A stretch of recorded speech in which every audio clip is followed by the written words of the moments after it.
Se eu apontar para esse lado aqui onde está meu microfone, qual lado do meu corpo eu estou mostrando para vocês? A maioria das pessoas vai responder imediatamente o lado direito.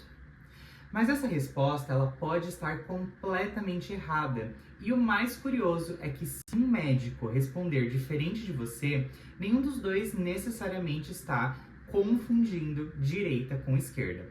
Na verdade, vocês podem estar falando de coisas completamente diferentes. E é exatamente por isso que existe uma linguagem universal da anatomia.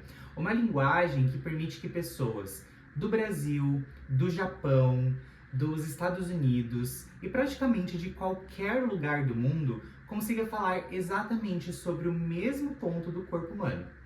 Hoje você vai entender essa linguagem. E quando você terminar esse vídeo, eu tenho certeza que você nunca mais vai estudar anatomia do mesmo jeito. Olá pessoal, eu sou o professor Luan Passos, sejam muito bem-vindos ao meu canal. Eu sou biomédico, sou mestre em anatomia e se você chegou agora aqui no canal, seja muito bem-vindo. Nós estamos construindo aí uma série chamada Anatomia do Zero e a ideia é aprender anatomia entendendo a lógica por trás do corpo humano. Porque quando você entende, decorar deixa de ser o problema. Aliás, se você gosta desse tipo de conteúdo, mas nem sempre consegue aí parar para assistir vídeos, eu também produzo o podcast Anatomia Todo Dia. São episódios curtos, publicados aí diariamente, para você ouvir no Spotify enquanto você dirige, enquanto você caminha, enquanto você treina na academia, ou está indo para a faculdade. É literalmente aí uma pequena dose diária de anatomia. Mas agora, vamos voltar ao nosso assunto. Existe uma pergunta que quase ninguém faz, mas deveria. Quem decidiu que o braço tem um lado medial? E quem decidiu que existe um plano sagital? Quem inventou palavras como proximal, distal, cranial, caudal? A resposta é ninguém. Ou melhor, milhares de anatomistas, ao longo de toda a nossa história, ao longo dos séculos. Imagine aí a seguinte situação. Estamos no século 17. Não existe aí fotografia, não existe internet, não existe tomografia, não existe ressonância magnética. Um anatomista na Itália vai descrever um músculo. O outro anatomista na França vai descrever exatamente a mesma estrutura. Só que ele vai usar um nome diferente, porque eles estão sem comunicação. Na Inglaterra, mesma coisa, mais um nome. Na Alemanha, outro. E o resultado disso é uma enorme bagunça. Era praticamente impossível garantir que todos estavam falando da mesma estrutura. E isso não era apenas um problema acadêmico, era um problema para a medicina. Imagina para um cirurgião lendo uma descrição anatômica e interpretando uma referência de forma diferente do autor. Hoje parece um pouco absurdo, Mas durante muito tempo era exatamente assim que acontecia. E foi por isso que surgiu a necessidade de criar uma linguagem única, uma linguagem universal, que qualquer profissional da saúde pudesse entender, independentemente aí do seu país, de onde você estudou. E essa linguagem começa com um conceito aparentemente simples, a posição anatômica. Aqui está um detalhe um pouquinho curioso. Você provavelmente nunca fica na posição anatômica, parado nessa posição. Nem eu, nem ninguém. Ela não representa a forma natural, como a gente caminha, como a gente descansa. Então, por que ela existe? Porque a anatomia precisava de um ponto de referência para criar como se fosse um mapa. Pensa em um mapa. Quando alguém diz para você, São Paulo fica ao sul de Minas Gerais, isso faz sentido pra gente, porque existe um mapa, a gente tem essa visualização. Sem um mapa, não existe norte, não existe sul, leste, oeste. O corpo humano ele funciona da mesma maneira. Antes de descrever qualquer estrutura, precisamos combinar uma referência. E essa referência é a posição anatômica.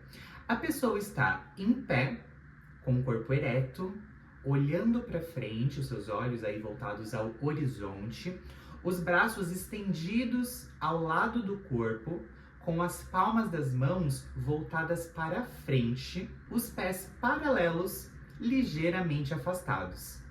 Pronto! Agora existe aí um idioma comum.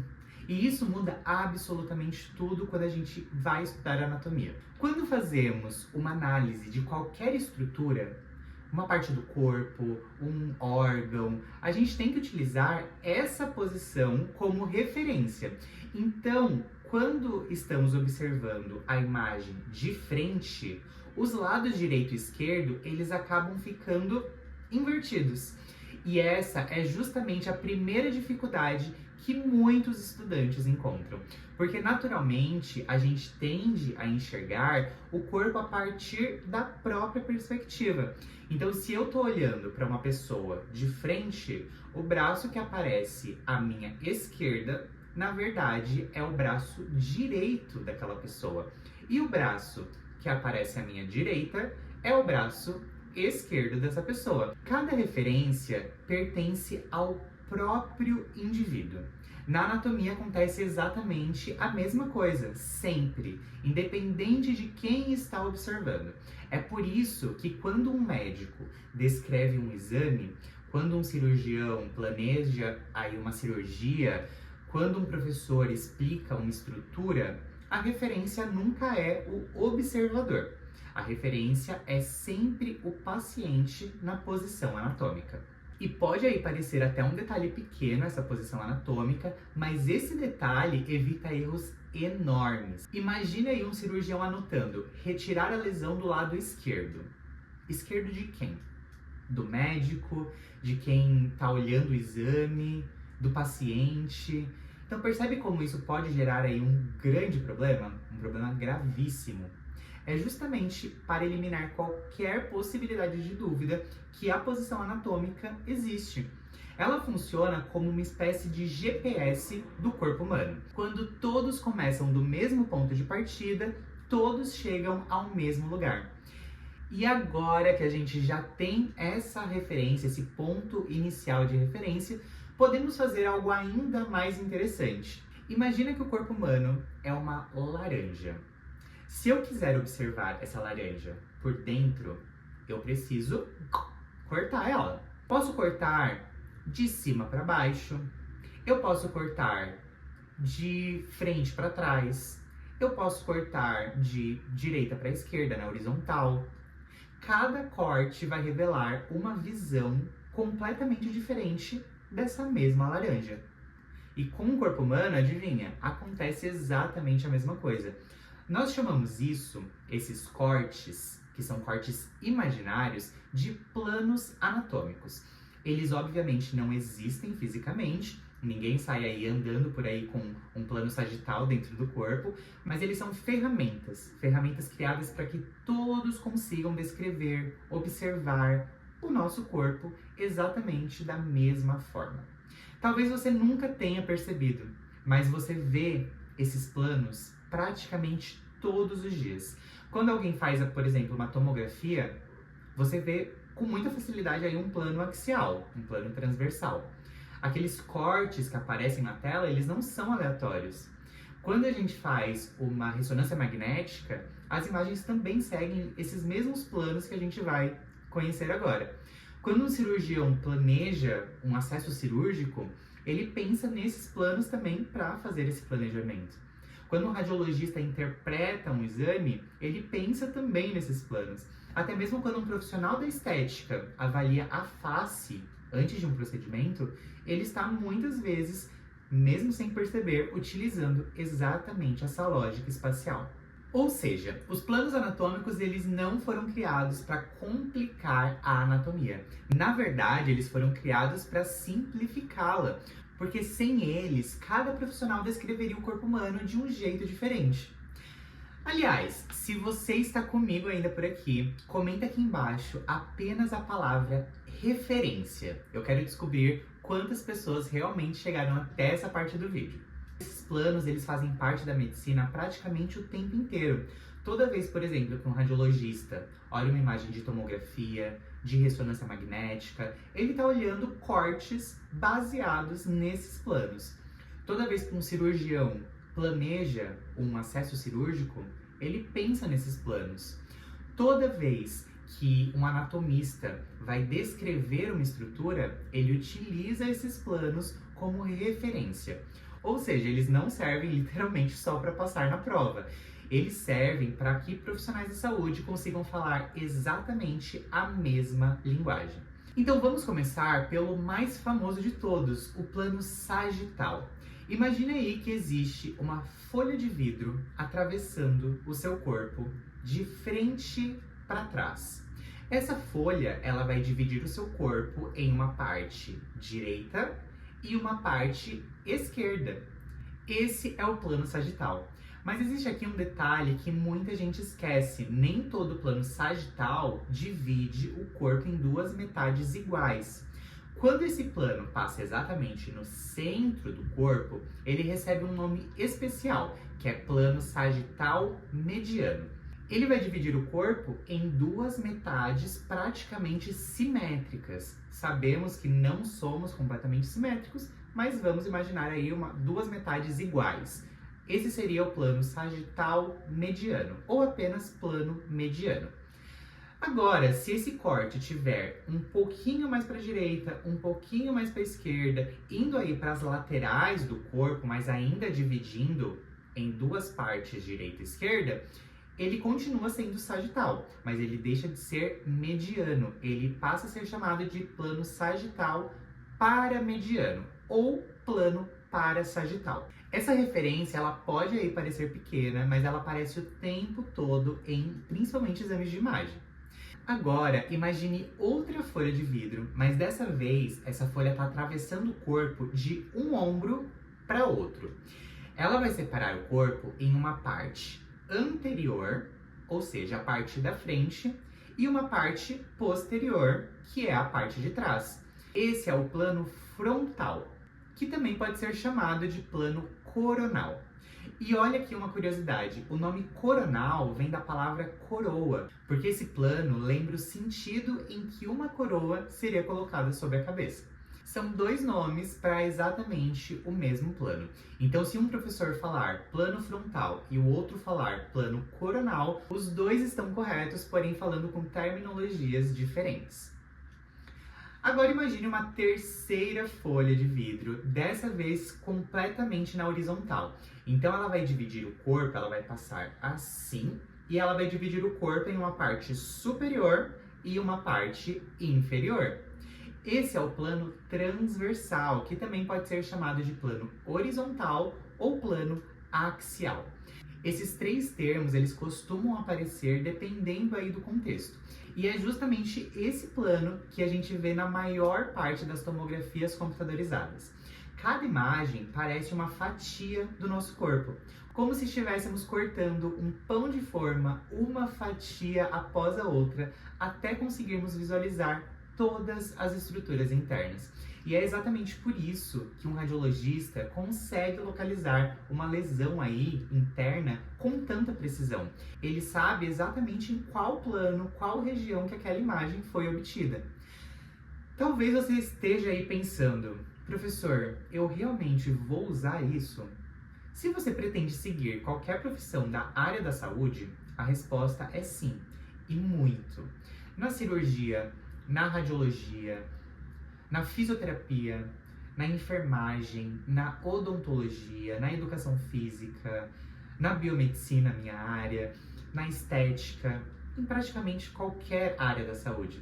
Porque imagine aí descrever o corpo apenas dizendo, fica aqui, ou fica ali.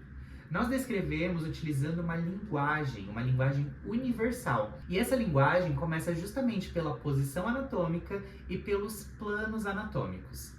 E talvez agora você esteja percebendo já alguma coisa.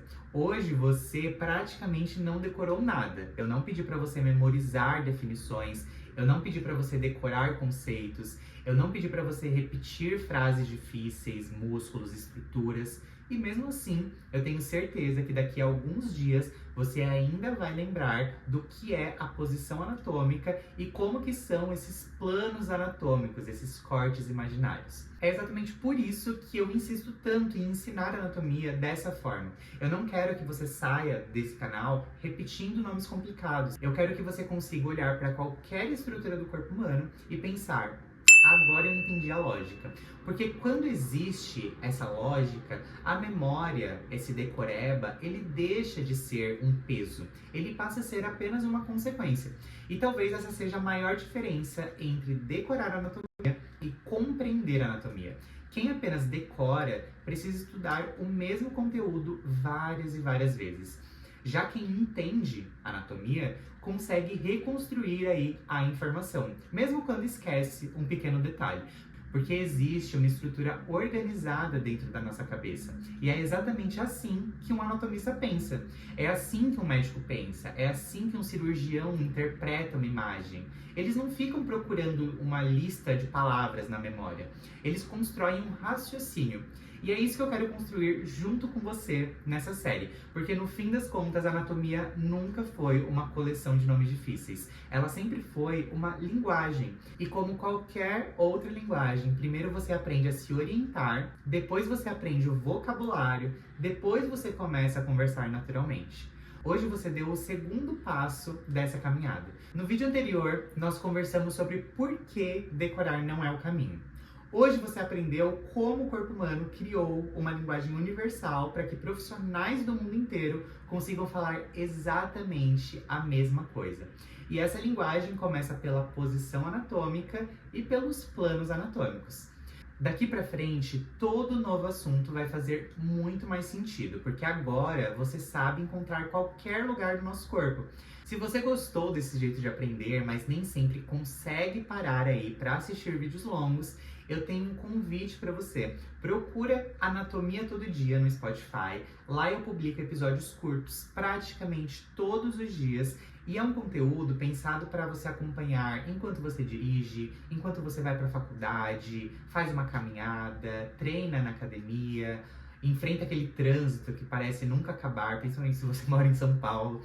Às vezes aí 10 minutos por dia, menos que isso muitas vezes, são suficientes para aprender muito mais do que a gente imagina. Se esse vídeo fez a anatomia parecer um pouquinho mais simples, um pouquinho mais tranquila para você, deixe o seu gostei. Pode aí parecer um gesto muito pequeno, mas ele ajuda o YouTube, ajuda o canal a ser mostrado para mais pessoas e essas pessoas que querem aí também aprender anatomia junto com a gente. Se você ainda não é inscrito, aproveita para se inscrever no canal. Nós estamos construindo passo a passo uma biblioteca completa de anatomia, desde os conceitos mais básicos até as aplicações clínicas, sempre baseado em evidências e sempre explicado de forma clara. E antes de eu ir embora, eu quero fazer uma pergunta para você. Qual conceito da anatomia mais confundiu você quando você começou a estudar? Foi posição anatômica? Foi os planos anatômicos, direita e esquerda, nomes, ou foi outro assunto?